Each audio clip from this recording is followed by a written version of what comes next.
Good evening. Ladies and gentlemen, ghosts and goblins, please give a Halloween welcome for the Smashing Pumpkins. Welcome to episode 25 of the Hipsters United podcast. My name is Chris, and joining me this week are Jason. Hello. And Jill. Hello. This week the band emerged from their California rehearsal space to play some promotional appearances, but first we had one piece of news about the upcoming tour proper.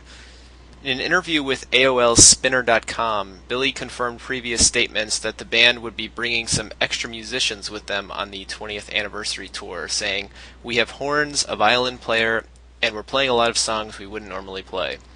One of these songs is American Gothic closer Sunkissed, which Billy predicted would kill the crowd. And one of our listeners, TCM, joked that the horns will mean a ska version of Through the Eyes of Ruby, but some of the commenters on that post did seem a bit concerned at the new instrumentation. Personally, I'm looking forward to it, and Jill, I think you said in a previous podcast that you were hoping for something like this, but what about you, Jason? You're usually in favor of the loud guitars. Are you down for Sunkissed with horns? You know, sure. I mean, they're going to do acoustic stuff. I mean, I'm usually down on the quieter stuff just because it isn't as complex as what Billy is capable of. I mean, I think amateur or not as skilled musicians, the thing they can't do is have 3 or 4 things going on at once and have it all make sense. You know, that's, to me, the mark of somebody who's really sophisticated with their music. So, I think this will be really cool. So, I just, you know, Billy's solo acoustic sometimes is cool and sometimes gets a little dry, I think. But this will be, I think this will be great.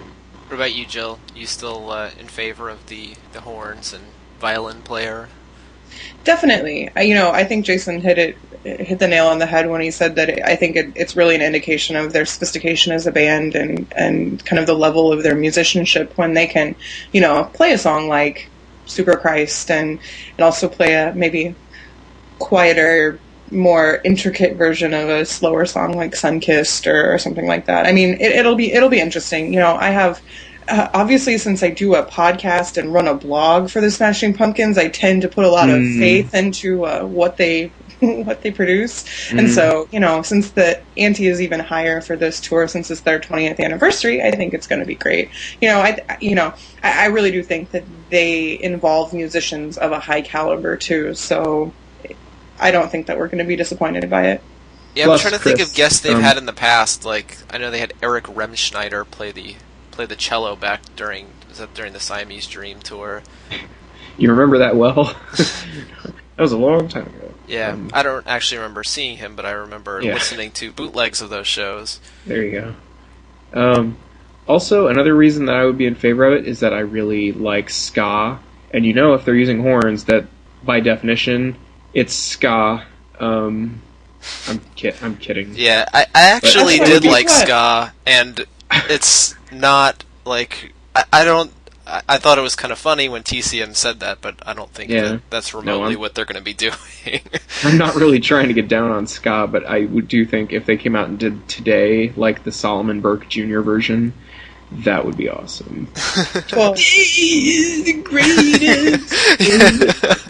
Can't wait for tomorrow. I heard that, Wynton Marsalis is actually going to go do a whole tour of ska. That's a joke. Come on. Wait, I don't... Just because there's a horn does not mean it's ska, people. Come on. Come on. Come on! Come on! Is that your... Mostly I just had to make a Wynton Marsalis joke because that's disgusting. That was my weak attempt at a Joe Bluth. Just because they're using horns doesn't mean it's ska, people. Come on! I want to go watch some Arrested Development. We're going to stop the podcast, go watch some... Go ahead and finish the podcast.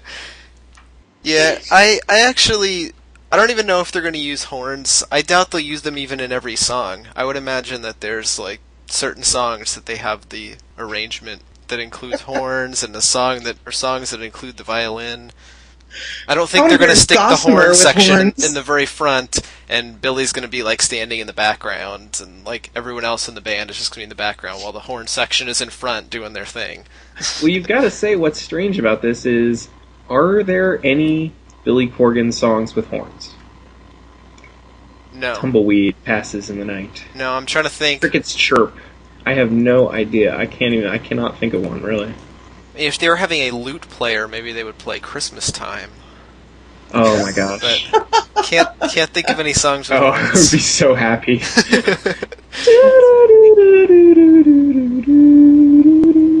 Oh, that would be so good. A little bit early for that wrong holiday. Yeah, maybe they can extend the tour. Well, that was the only Songs that I've news this week, because the band spent most of the weekend promoting Glow and Billy's appearance in Guitar Hero World Tour. First of all, on this past Tuesday, the Spike Scream Awards aired, and Jason, you live blogged it for hipstersunited.com. Was the performance Yes, I worth did. watching the awards for? No. Could anything have been worth watching the awards for? Theoretically, it's possible. There could have been something, but that was not it. I mean, it was fine. It was fine. But, man, watching the awards was pretty rough. I think I made that abundantly clear how I felt about it on the live blog. Do not tune in earlier. Yeah. Put up your dukes if you've got a Stifler. Like, I mean, I know what he's saying, but that doesn't make any sense still. Yeah. As far as the performance went, the blurry camera and go-go dancers were kind of distracting and annoying, but the fluorescent light show was kind of cool. Strangely, I think they hit their target demographic, Yeah. right? I mean, The there were pumpkin? flashing lights, heavy Okay, music, Kanye. Flashing light, I hot guess. girls on stage. And what is with Ginger rocking these pigtails? Come on, is she pulling off the 14-year-old look? The pigtails and the ballerina outfit. Exactly. I don't know about that. Is Ginger an ultra-hot cyborg from the future? That was the unresolved question of the night, I think. Oh. Well, on Friday night, the band again played Glow during Jimmy Kimmel Live, and later continued their set with Tarantula, Speedkills, Superchrist, and United States. And the only video I've seen so far has been the ones from the broadcast that are on hipstersunited.com, which showed Glow and most of Tarantula. It kind of cut off near the end, but from watching these, I actually thought Tarantula was better than Glow. The crowd seemed more into it, the band seemed more into it. I don't know. Tarantula was smoking. No, I totally Yeah. agree.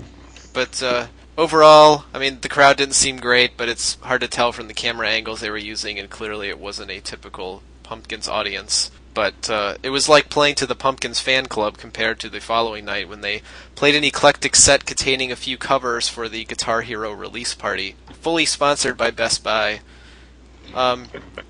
So we'll talk about the Best Buy thing in a minute, but Jill, do you think these sets are indicative of what we'll hear on the 20th anniversary tour, or is Billy trying not to reveal his hand?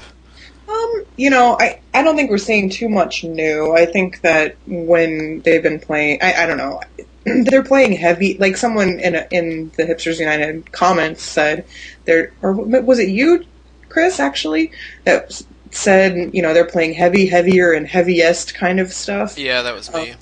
Yeah, I thought it was you. I think that's true to a certain extent, and I do think that a lot of these events are kind of begging that dynamic, just because of the audience and kind of their desire to, like Jason found an article today and blogged about it, I think they're kind of backlashing against the reputation that they might otherwise have for being a corporate shill by playing some of these events. So I think it's a big, FU to corporate America in terms of their decision. But, I think I don't know if it's that strong a message, though. Maybe. We'll play your event, but we'll play it our way. But again, this keeps coming up as a recurring theme on the podcast. We were talking about Live Earth last year. Same deal. They're doing things their own way, and I can respect that. I don't think it's necessarily indicative of what the tours or what the tour dates are going to be, because I do think that they're going to really mix it up a lot. And, we've already as much found out that they're going to be playing 40 to 50 songs without repeating them on each night. So I don't know how it can be properly indicative of the tour, but I think it's a fun short set, and I think it's hilarious that they played Set the Controls last night. Hilarious. It's so weird. I love it. Yeah, it really is classic Billy. Just the Yeah, it's classic Billy. I mean, the people who would expect them to go and play singles at these events really do not know the band's history. Right. Really don't know. I mean, it's one thing to say, when they go on TV and they get to play one song, yes, they play the current single, absolutely. But anytime they've had this sort of, extended sort of opportunity that's corporate, it's, you don't get a greatest hits set out of them in that setting. You just don't. It just feels wrong. It's just like, if you're there and a crowd is like just kind of a rent-a-crowd that only knows your hits, Billy's just not going to play to that crowd. He's not, he'll give them a little of what they want to hear, but no more than, the minimum. I also think it's a challenge to the audiences that they are playing for, to really weed out the casual fans from people who might really like them. I know that's a strange way of going about trying to gain mass appeal, but I don't think it's necessary. I don't think he's necessarily trying to gain mass appeal for the band. He's just trying to by playing these songs, I think it really showcases, both the guitar talent, but also, oh my gosh, Jimmy's talent. Anyone that knows their way around a drum set knows how talented Jimmy is, and it's easy to see that from the songs that they showcase here. I mean, Super Christ is just amazing for him. Same with Tarantula. I thought that the Kimmel performance, there were a couple. I think Jason and I were chatting on Instant Messenger during the showing of Kimmel, and I was like, "Nice drum fill, Jimmy. You're just so good. It's amazing. It's amazing." So. Like I said, I don't necessarily think they're trying to be a show for their music catalog or trying to come to their shows. I mean, yes, it's to a certain extent, but if you're into the kind of music that Set the Controls is or that Superchrist is, it's likely that you're gonna come to their show and become a fan. So. And apparently they brought the timpani back out for the Best Buy show. The LA Times article referenced Billy playing the timpani. Part of the show. Once you put the timpani in, can you take the timpani out? You can take the timpani off the stage, but you can't take the timpani out of the man. That was really dumb. I'll stick to Wynton Marsalis jokes next time. Oh, that would be much better. Our audience would very much appreciate that. Next week, all Wynton Marsalis episode. We'll be talking about the Canadian brass band. Well, getting back to the concert for Best Buy's promotional event for Guitar Hero on Saturday night, there was an interesting article on the Los Angeles Times about it where the reviewer seemed to be quite in on the joke and was very appreciative of the band's direction in this show. And he was nice enough to include some lyrics to a new song that was played called As Rome Burns, and also was nice enough to give us the full set list. So they played Tarantula and Glow once again. They also stuck Siva in there. Then they played Speedkill, Superchrist, the new song As Rome Burns, followed by Sounds of Silence, the Simon & Garfunkel cover, and closed the set with Set the Controls for The Heart of the Sun, the Pink Floyd classic. So, Jason, what do you think? It was classic Billy, as we've already mentioned. What do you think of this new song? It's got some pretty hardcore lyrics here. Yeah, I'm going to withhold judgment. I think if these had been lyrics on Zeitgeist, people would have been like, yeah, he's really sticking it to George W. Bush. Whereas a fairly common reaction to Zeitgeist was some disappointment that the album wasn't more anti-Republican or something. Not that this song has anything to do with either party, but I just remember reading in several kinds of reviews of Zeitgeist, people criticizing United States for being actually kind of not an indifferent song, but kind of a song with the lyrics of which they express sort of confusion, dismay, kind of the way I think about it is like it's kind of the struggle, what you think about when you're one person in a society of 300 million people and you're not sure how to make a difference, and the issues are very complicated and you don't, it's hard to say which side is right, and just like I thought it was an introspective song about just finding yourself in that position. But these new lyrics are like, I see them everywhere out shaking to the beat, cursing out their elements with chaos bleats, and what seemed urgent then turns wicked in the heat as Rome burns to the motherfucking ground. Sorry. It's so vitriolic. It's badass. I mean, I don't know. What can you say? But, a song about Rome burning that had come out on Zeitgeist, people would have been like, I'm not saying they would have liked it, because I'm sure as many people who were looking for something that was more direct would have, for probably every person saying that, there would have been 10 more people rolling their eyes, but those people were probably rolling their eyes at the album anyway for random other reasons that they created. But, there were also people who criticized Zeitgeist for being too overt, which I think is a kind of clueless criticism, because I agree with the first conception that the album wasn't very direct in what it was saying. But, if these lyrics had been on Zeitgeist, I think people would have been, like, rolling their eyes a little more like, oh, yeah, the Statue of Liberty is drowning, the Republicans suck, I get it, Billy, So the timing is probably pretty good, I would say, that the song comes out now, right? Because it's at an odd moment, right? Billy always plays against type, right? Zwan comes out right after September 11th, and it's this super happy band. And then Zeitgeist comes out, and it's, when everyone is, like, completely convinced that, whatever, in some political view, and that album expresses more of an ambivalent or confused view, I think. And then now, as everyone, we're going to elect Obama, everything's going to be great, and Billy comes out like, no, one election might not change things, and, we'll take all your blood and turn it into mud. Rome is burning, we are the new gods, same as the old gods. I mean, a week before Election Day, when everyone's like, giddy about Barack Obama, I mean, that's a tough line. That is a tough line. I think that's pretty cool. So it'll be interesting to see how political they get on this tour. I mean, I don't think in that review, I guess Horgan also deadpanned that he felt like Sarah Palin. So it'll be interesting to see like how they kind of react to current events as they're embarking on this pretty high profile tour. I mean, they've never really taken it as a stage to say, some sort of agenda from, but, some of the people that they have aligned themselves with, like Shepard Fairey, the artist for Zeitgeist, has really taken some political stands, so they're clearly not out of the loop of that. So that makes it more interesting to me to see what they're doing.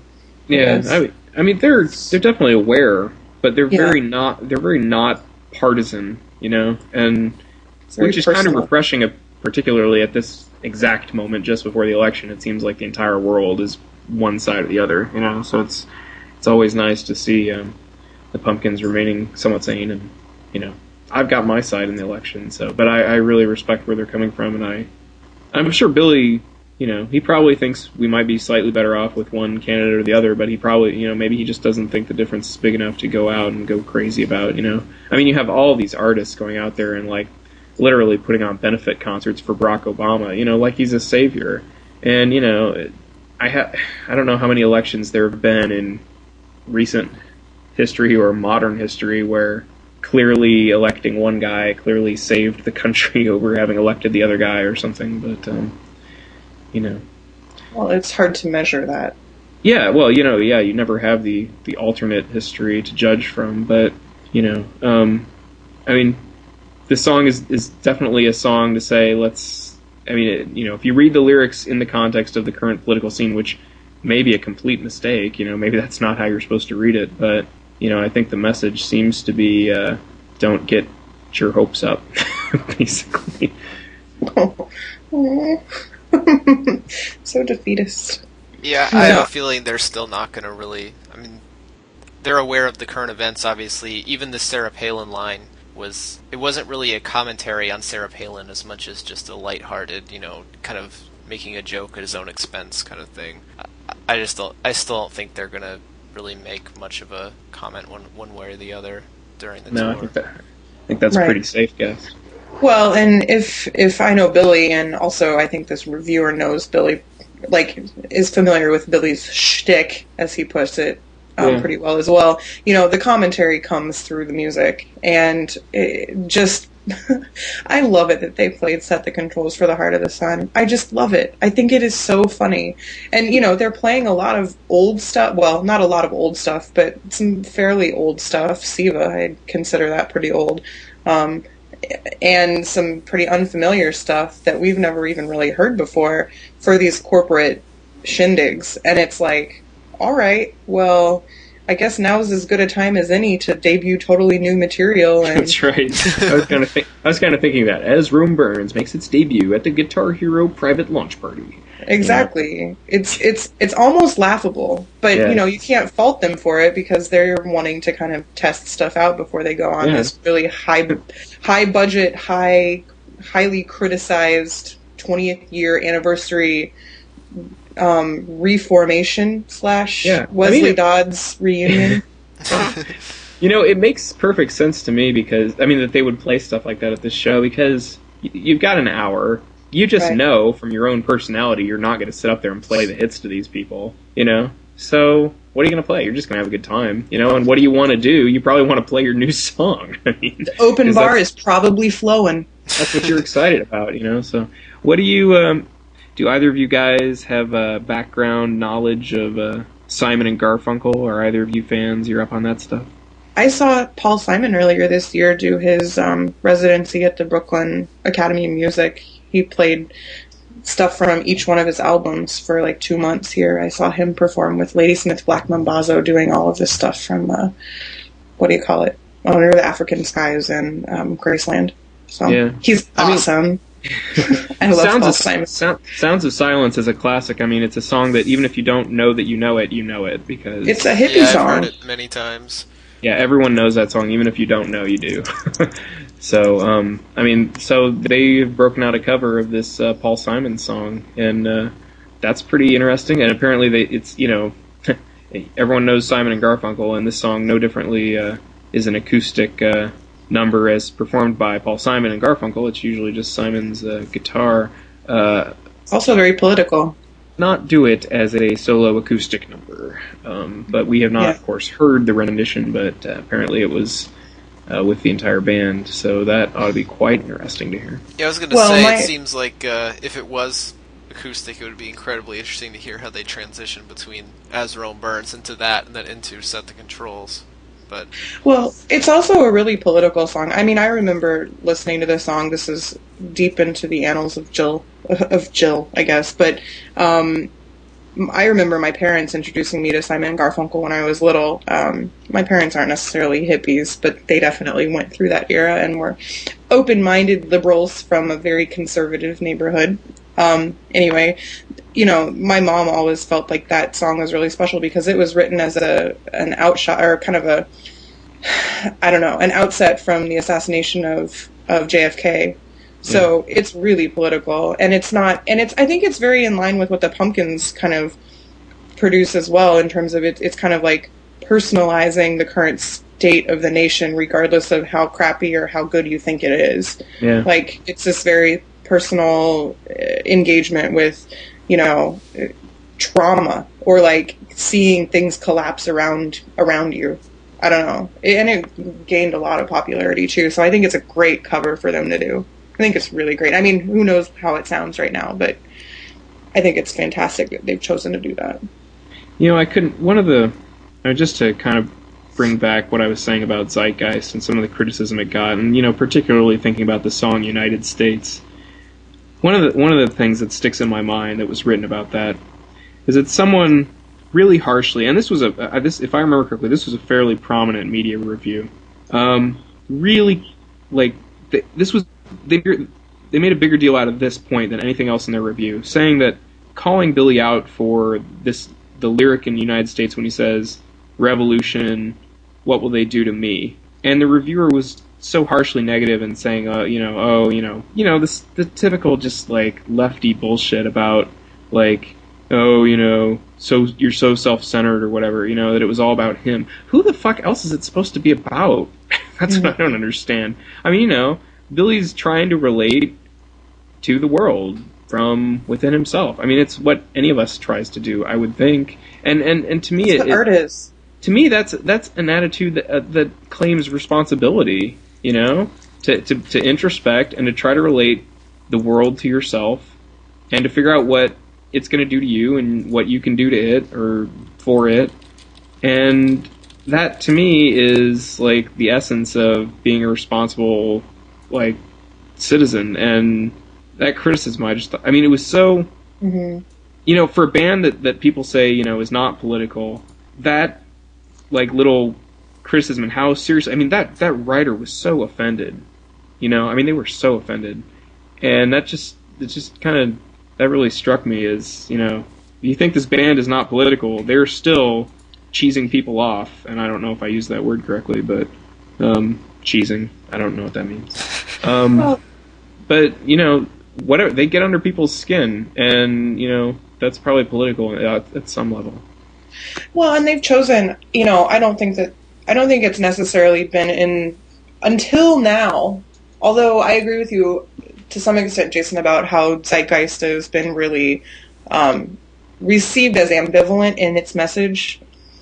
I also tend to think that it is kind of ambivalent in its message, but in subsequent live performances, all of the covers that they've been doing, maybe not all of them, but most of the covers they've been doing have been in that same vein of being sort of political. And, didn't they play Buffalo Springfield earlier this year, for what it's worth? Again, a 1960s Vietnam-era song. Stephen Stills was pretty clear about what his political message was, though again, it's very personal, and it's in the same vein, and we're looking at we're hearing all of these mid-60s, early 70s sort of outlash from, Billy was just a child at the time, but he was certainly feeling that from his parents and those people around him. And then, they just like I feel it from my parents who went through that era, so. Yeah. And they did Piece of Me by Britney Spears. Very powerful political statement there. Mm-hmm. You want a piece of me? You want a piece of me? Sorry, Jill, I'm just teasing. No. I mean, but isn't that... I think, I think you can read anything into anything, but isn't that also a commentary about, they're playing all of these crazy political songs, but it's like... all these people are just so obsessed with what media is doing and what these, celebutantes are doing. No, I thought it was awesome. It's the same reason why Paris Hilton was included in the album artwork. No, it's it was all a mockery to some extent. I thought it was brilliant, but, whatever. And Foreplay by Boston, the instrumental. So conscious. Oh, gosh. The funniest part about the whole thing, I thought, was that they're doing this thing to promote Guitar Hero World Tour, and they don't play the one song that's included in Guitar Hero World Tour. True. Which is Today. Like, everyone is making a big deal about Glow, but Glow actually isn't in the game. Glow is going to be released as part of a 3-song downloadable update pack for sale on, I think they're saying November 15th now. I think that's right. But Today is the song that actually comes with the game. And I think, Jason, you said there's already video on YouTube of people attempting to play Today in Guitar Hero. Yes, there's several. Chris, all I can say is, yesterday must not have been the greatest day. Billy just wasn't feeling it. No. It was probably on the set list and he skipped it. That's my guess. That's what I found so funny about the reviewer from the LA Times, Charlie Amter. He said in the opening paragraph, "The Smashing Pumpkins aren't in any mood to send blue-eyed, blonde-haired marketing minions home humming Today." All Aryan references aside, I thought it was pretty funny. If I may give Charlie Amter a shout-out here, I mean, obviously this is a very positive review, a very pro-Pumpkins. I thought it was a great show review, so, take this for what it's worth, because I know people think I'm in the tank for the band, and I am. I completely am. So I confess my bias, I agree. But he reported on the band. He gave you the set list. He got all the lyrics for a brand new song. He talked about what happened during Set the Controls for the Sun. Let me read this quote. Corgan spat on the stage as he unleashed wall after wall of dissonant driving riffs that sometimes devolved into extended feedback loops. He broke strings, played kettle drums, hissed and sang into the heart of the sun as he droned in a mantra-like moment during their cover of the classic Pink Floyd song. It's that sort of like, he's telling you what happened at the concert. Oh my gosh! Well, and then he gets excited about the fact that they debuted a new song, and he gives you the lyrics, and he makes, like, something of a big deal about this. the Pumpkins don't get reviews like this, generally. They tend to get reviews like, Smashing Pumpkins show last night sucked, nobody recognized their songs, and I don't, that's pretty much what happened. I mean, he did journalism? To me, it seems like, I think there's a relationship between, like, it's almost like you have to think a band is somewhat worthy before you'll start actually taking them seriously enough to start writing about what they really did. But the thing is then, as a journalist, maybe the side to err on is the side of thinking that the band has something going on. Because then you actually have the motivation to talk about what they're doing, right? I mean, if you think the band is terrible, why are you there in the first place? You have no motivation to write about it, So maybe, journalists who are positive about things, I think, get a bad rap.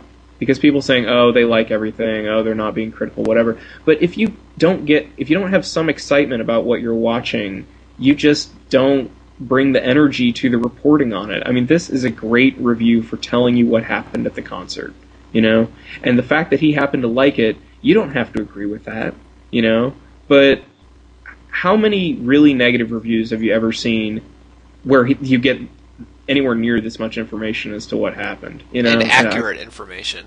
And, yeah, absolutely. I mean, he got the copy of the lyrics and transcribed it. I mean, that's so cool. That's, like, reporting. And I'm assuming he grabbed the set list, too. Like, he doesn't say probably. He doesn't say so much, but I'm assuming that if he really is just a random music reporter, he wouldn't have recognized songs like Speed Kills. Yeah, so big ups to Charlie Amter of the Los Angeles Times. If anyone thinks I hate all journalists, clearly not correct. There you go. That's my speech. Well, finally on Sunday, the band turned off their amplifiers for their third British School benefit appearance, but unfortunately, as of recording time for this podcast, we have no details on what they played, although I believe that their set was scheduled to end a little while ago, but the internet let us down a little bit. We still haven't heard what songs they broke out acoustically. Well, this week I wanted to do a longer version of This Week in Pumpkins History. As everyone knows, Halloween is on Friday, and while the Pumpkins have scheduled a concert this year, they haven't done so very often in the past, despite the obvious connection with their name. So 19 years ago in Pumpkins history, the band played at the Metro in Chicago, and you heard the intro to that show at the beginning of the podcast, but I also wanted to play another clip of banter here where you can hear the band in their Halloween spirit. Candy? Anybody want candy? That was Darcy passing out candy during the show. Okay, thank you for the explanation. I was like, what was that? Hello? The dates we have for the early years are most likely incomplete, but from the information we have, the band didn't play on Halloween again until 1993 when they played the MTV No Alternative special. 5 years later, the Smashing Pumpkins played their most famous Halloween show when they opened for Kiss at Dodger Stadium in Los Angeles. And I have another clip from that.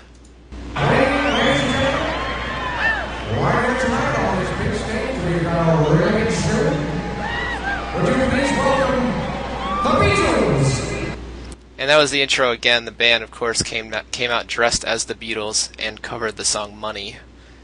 And they also debuted the song Cash Car Star, before which Billy made the obvious reference between the holiday and the band's name. Hi, y'all. Happy Halloween. It sounds so wrong. And although Cash Car Star's debut was marred by the usual Pumpkins technical difficulties, they got a save from their jokester Ace in the Hole. Halloween is not known for a time of forgiving, and you will now forgive us for not having one of our guitars too. Why, I remember when I used to trick or treat as a child. Oh, what joy it brought to me. I was a young man back then. Of course. Any moment when you have that bass. I gotta say, James and the whole, James banter legend, he's a legend of stage banter, slightly overrated because I think about a third of his little speeches involve I remember this happened to me when I was a small child once, which really doesn't have anything to do with anything, and it's not very funny, but it was a crutch. It was like John McCain saying, my friends, Every once in a while he would rap also, or pull out a bizarre cover. Huh. There were some ray guns, if I remember correctly. Tell me more, Chris and Jill.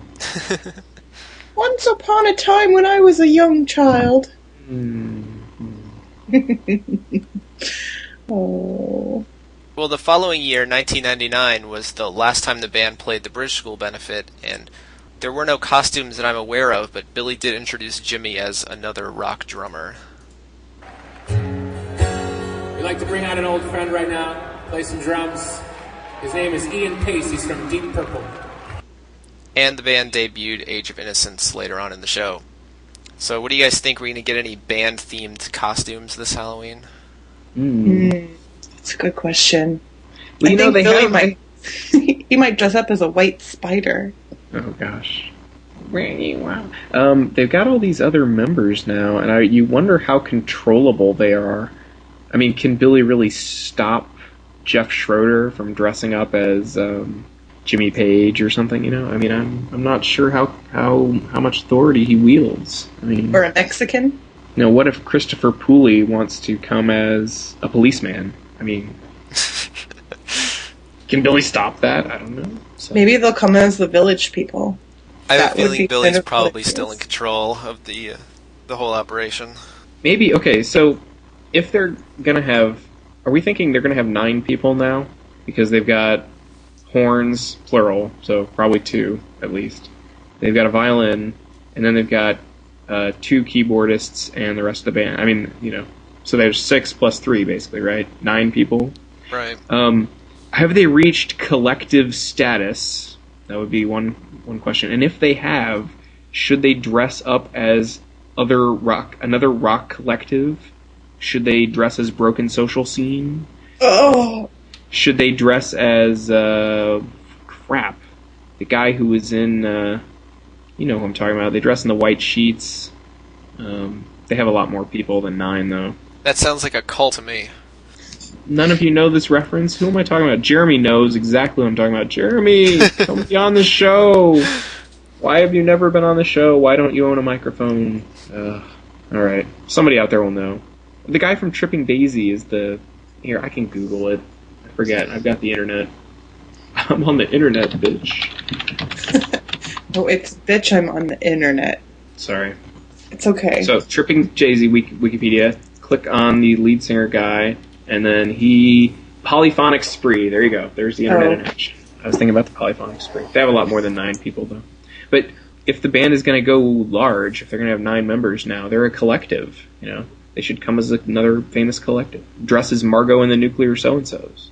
Okay, they're not famous, but... So in these other musical collectives, do all the band members play all the songs? Are they all out there the whole time, or do they just kind of come and go? They go with that shambling orchestra feel, No, I don't know. I'm just making shit up. So I guess that's how you determine whether the band is really a collective at this point. If you have somebody all 9 on of them on washboard, stage at all times? If there's a washboard, then definitely. Definitely you're a collective. That's an Yeah. automatic. That's sufficient. It's not necessary. A jug also will fit The the jug bill. is sufficient. You don't have any ideas for costumes, Chris? You're throwing this question out. I don't know. Like, if they have 9 people, I don't know many groups of 9 they could dress as. Maybe the Chicago Cubs. Yeah, baseball team. There you go. Murderers Row. Get it? They could dress as Murderers Row on Halloween.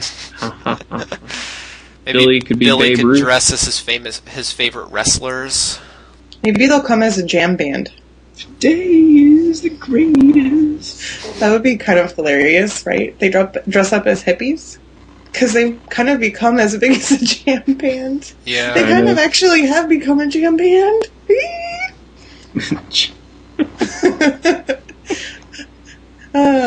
Billy will roll out a vacuum cleaner. Hi, I'm Trey. This song is called Bathtub Gin. And then they'll play. I'm saying they're dressed up as fish. Man. Yeah, no, I gotcha. I'm actually thinking... there's also this other jam band, which is really more... I'm trying to remember the name of it. It has 2 Ks. They are mostly a marijuana band. I've had the misfortune of seeing them twice. It's, God, what's the name? They are a marijuana band. As No, opposed seriously, to all the that's- other jam bands. I'm gonna Google marijuana band and see if it comes up. Guys, don't make fun of me so much. It's The first thing that comes up is marijuana the band on MySpace. oh, that's funny. It's Sorry. not insane. It's not like insane. It's a riff on clowns. It's not Insane Clown Posse, but it's gosh, Like putting clown starting with a K. something like that. Clown band. That's not That's- looking too. I'm just finding actual clown bands. Yeah. Anyway, Kings of Clown? it's No, I'm sorry, that's Kings of Clown Fi. Apparently Clown Fi is a genre. Ah. Fun with Google. Cottonmouth Woo. Kings. There you go. They dress up as clowns on stage. Well, at least this one creepy guy does. I think this entire podcast, our listeners are sitting there yelling at us, "It's Polyphonic Spree, you idiot!" Pot band? What's a pot band? We're so uncool. Oh, this is... Yeah. If the Pumpkins dress up as the Cottonmouth Kings, I will probably slip my wrist. Cottonmouth Kings describe themselves as psychedelic hip-hop punk rock. And American Gothic. Yeah, and American Gothic. Well, thanks for joining us this week, and thanks for all the feedback about our interview with Paul last week. Tonight's closing song is I from October 31st in 1998. Good night, everybody.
Hipsters United podcast is not affiliated with or endorsed by the Smashing Pumpkins, Virgin Records, or Warner Brothers Reprise Records. All opinions offered by panelists or guests of the Hipsters United podcast are their own and do not represent the opinions of the Smashing Pumpkins. All audio during the show is licensed for non-profit use per the terms and conditions on the Live Music Archive at archive.org. Intro music is from the Machina 2 album released for free download on the internet by the Smashing Pumpkins in September of 2000.